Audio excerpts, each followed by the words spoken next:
The Motion Picture Production Code was the set of industry moral censorship guidelines that governed the production of most United States motion pictures released by major studios from 1930 to 1968.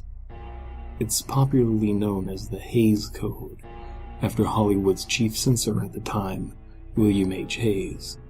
The office enforcing it was popularly called the Hays Office, in reference to Hays, and accurately so, after 1934 when Joseph Breen took over for Hays, creating the Breen Office, which was far more rigid in censoring films than Hays had been.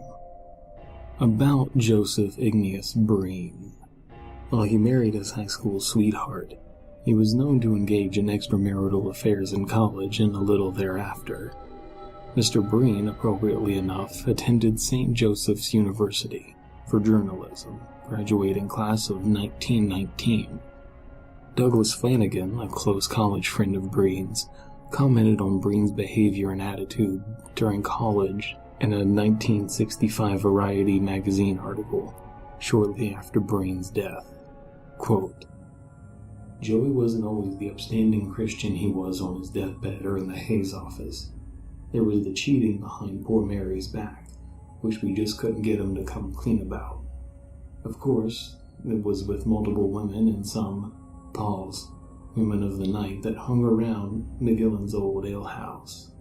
And those women didn't provide conventional services, if you get my meaning.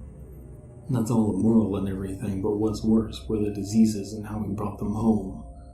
I believe that our film should be Christian, as this is a Christian nation, but I don't want the truth censored, even an ugly one." We all know Joseph Breen lost the use of his legs before his death, but only a few of us know why. It was the syphilis he picked up from those Vietnamese streetwalkers. The syphilis he passed on to those loose women and even his own wife. He could have passed it on to his kids if he wasn't careful, and they've always been good eggs, good Catholics. He also got into fights. I remember vividly a time he got too drunk and started giving some Jew kids the third degree outside of McGillen's. He almost beat those kids to death.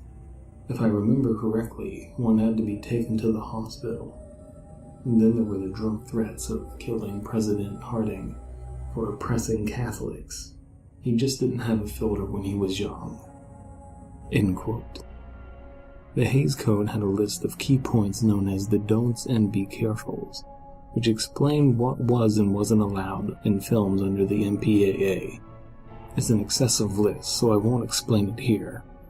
But what's scary about the don'ts and be carefuls is that there will always be a form for expression that enforces them.